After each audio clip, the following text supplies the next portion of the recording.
Hello, what's up mga katuka? Kumusta ka? Sana masaya ka lang. Grabe, ang tagal ko rin pong nawala at hindi naka-upload dito sa YouTube. So, unang-una sa lahat, na-miss ko po kayo. Na-miss ko po talaga mag-upload dito sa YouTube. Ito, sinisikap ko mga idol na makabalik sa pag-upload para may update ko po sa inyo yung ating nasimulan. Ang habang panahon din po yung ating pinagsamahan mga katuka sa lahat ng aking mga subscribers po dyan. Maraming salamat po talaga sa inyong lahat. Kung hindi po dahil sa inyo, hindi po ako gagawa ng mga video at mga content. Hiningi ko po yung inyong suporta at sana'y tangkilikin nyo pa yung aking mga gagawing mga video dahil nakabalik na tayo dito sa pagbablog. Ngayong araw na ito mga katuka, ipapakita ko muna sa inyo yung update sa mga manok po natin dito sa ating munting backyard. Disclaimer na po muna, no animals were harmed in the making of this video. So umpisa na po natin dito sa according area. Ito yung natira na lang po ng mga alaga natin na nandito lang sa ating manukan. So, ito po yung galing kay Airwax. Ito yung ating sweater 5K. Cross po sa Boston ni Sir Lance De La Torre. So, yan. Shoutout sa aking amigo kay Erwin Alcorcon. Ito, meron ako ditong isang stag. Ayan po. Anak na po ito ng aking Milsims.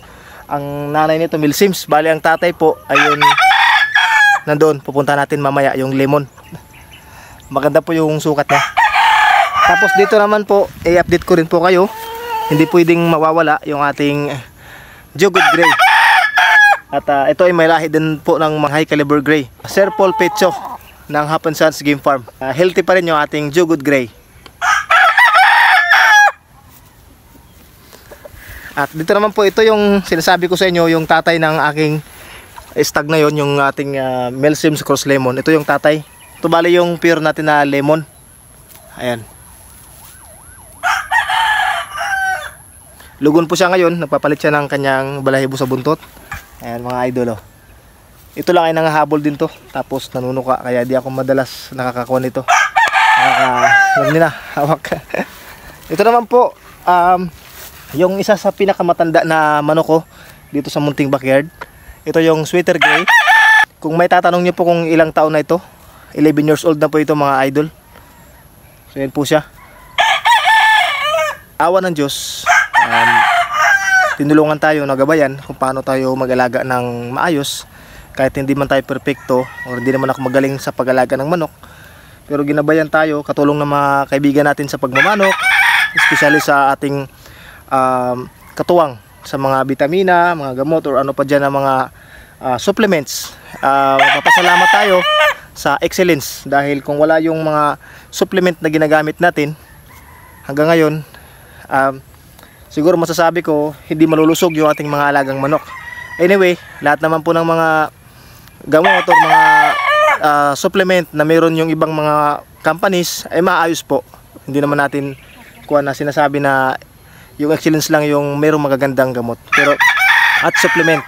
So lahat po ay maayos. Depende na po sa atin kung ano yung ating gagamitin. Pero dito sa akin, proven and tested ko na talaga, subok na magaling mga produkto po ng Excellence. Dito po sa likod ko, ayan, tipin na lang po yung natira dyan. Dahil nung nagdaang mga panahon, mga buwan, yung mga nakalagay dito ay naibahagi na po natin sa ating mga butihing mga, alam niyo na, yung ating mga customers. Sana'y yung mga nakuha nila sa atin ay nagpasaya sa kanila at sana'y nagustuhan nila. Dito tayo, tara. Ito naman, may dalawang sisyo pala ako dito ng mga baby pullets.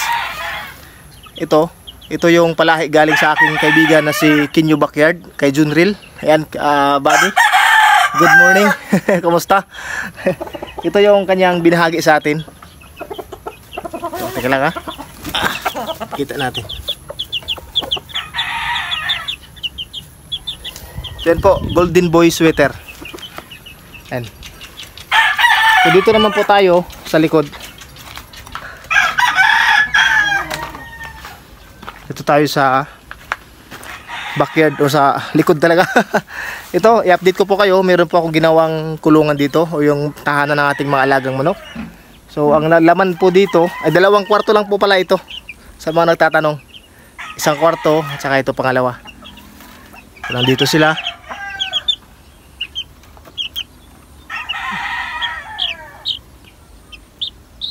Ito po yung mga 5K sweaters ko na palahi. Kaunti na lang po yung aking binibreed sa ngayon dahil kaunti na lang yung natirang mga materialis. Ito naman sa pikas or sa kabila, sa pikas. Sa kabila nakalagay dito yung aking kuan, tawag dito, Malatuba line from RRG in Richie Obordo. Ayan po. Ayan o. Ayan.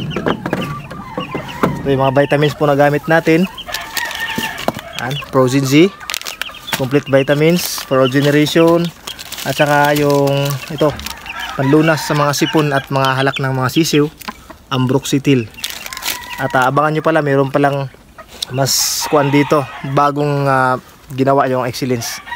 Tsaka ako na po i-vlog sa inyo pag nakarating na po yung sample ng product na kanilang bagong gawa. Okay, dito tayo sa mga katuka sa aking, dito muna. Ito sa kulungan po ng baboy. Ayan, meron tayong isang baboy dito. Ito ay baboy ng aking kuan, ng nanay ko. Bale siya yung may-ari nito. Isa na lang po yung natira, yung dalawa dispose na po. So dito naman po sa breeding pen. Ito yung natira ng mga inahin ko na lang dito ng 5K sweaters. Same po, yung isa ay yung dark sided at saka yung isa yung light sided. Yung isa kakapisa lang, ito yung nanay nung nasa doon nasa kulungan, yung mga sisiw. Oh. Hindi na lang papasok. Dalawa na lang po ito, dalawa. Tapos dito tayo sa kabila. Dito sa kabila, meron ako dito pulet. Isang pulet. Hindi ko pa ito nagagamit dahil hindi pa nag-umpisang magpa-breed. So andun po sa taas, tapos nagpapalit pa siya ng kanyang balahibo sa kuwan, balahibo sa buntot. So yun mga katuka, dito tayo. Yun na lang po yung kuwan, yung update sa mga manok ko, kasi sila na lang po yung natira dito sa Surigao. Doon sa Siargao, meron din po tayong pailan nila doon. So lahat po ng meron tayo dati, yung iba na share natin sa mga, alam niyo na, yung mga customer natin. Tapos yung iba namahagi din po tayo dahil hindi pwedeng hindi tayo mamahagi dahil marami tayong mga kaibigan, maraming mga followers na nangihingi, mga subscribers po na nangihingi ng pag-umpisa. So yung ginagawa natin dito, hanggat kaya natin makapag-share, magsi-share po tayo. Ito nga pala yung saging ko na tinanim dati, oh, malalaki na sila. Oh. So yun mga katuka, in-update ko po kayo sa kung ano lang yung meron na lang ako sa ngayon ng mga alagang manok. Kaya pala yung Ilgama Green natin sa kasamaang palad po, hindi talaga tayo pinalad. Nagkaroon siya ng karamdaman dati, napabilang siya sa yung mga natamaan. So yun, hindi ko na pinapakita kasi kahit ako nalulungkot ako mga katuka, hindi ako nakatanggap na hindi ko matanggap halos na ganoon yung mga nangyari. Pero nagpapakatotoo tayo dito, wala tayong tinatago kasi lahat po binabahagi ko sa inyo sapagkat tayo po ay totoo na nagmamanok. At kung ano man po yung ating may babahagi na pwede pang makatulong sa kapwa natin nagmamanok, sinishare po natin dito. So yun mga idol, naibahagi ko na po sa inyo. Saka napaalam ko na pala sa kaibigan kong si Ruel Amano. Ayun, sinabi ko na sa kanya. Unang-una, naghingi tayo ng paumanhin kung bakit nangyari yung mga ganun. So nag-reply siya naman, napakabait na tao. Yun nga hindi talaga tayo perfecto. Ako humingi talaga ng paumanhin, lalo-lalo na sa nangyari. Kasi kapag kapansanan na talaga or mga kuwan na talaga ng mga alaga ang manok, wala talagang kuwan. Hindi talaga ako perfecto. So admit ko po yung pagkukulang ko kung sakaling ano nangyari. Sorry sa inyong lahat. Medyo malumanay ako ngayon mga katuka kasi grabe. Hindi ko alam kung paano kunan yung ating YouTube channel. Kasi kahit simpleng mga salita, simpleng mga words, kapag hindi gusto ng algorithm, maaari tayong ma-restrict, kaya kailangan na maging kunan lang tayo. Napakasimple lang talaga yung pagbablog. Grabe. Sayang po kung maalis po yung ating YouTube channel na to. Dito pala sa brother na to mga idol, meron ako isa ditong kakirel. Anak na ito ng aking 5K sweater. Yung 5K sweater ko pala, hindi tayo yung stag ba na na-update ko sa inyo dati na kuwan, yung nakatali doon sa may kuwan, sa may hagdanan. So kinuha din po ng ating butihing buyer. Hindi tayo nakapagtanggi dahil regular buyer ko po yon, baka magtampo kung tanggihan ko. Kaya yun. Hindi pinalampas.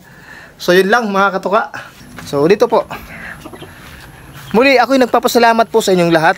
Maraming salamat po talaga at walang katapusang pasasalamat sa inyo, mga sulit kong katuka, na hindi tayo iniwan kahit anong yung mga pinagdaanan ko po. Maraming salamat po sa inyong lahat. Sa mga kapwa ko mga vlogger po, kila Buddy Ruel Amano, kay Inchong Vlog, Remil Vlog, Boknoise Vlog, kay Pare Melbert sa Airbox Family, maraming salamat sa inyong lahat.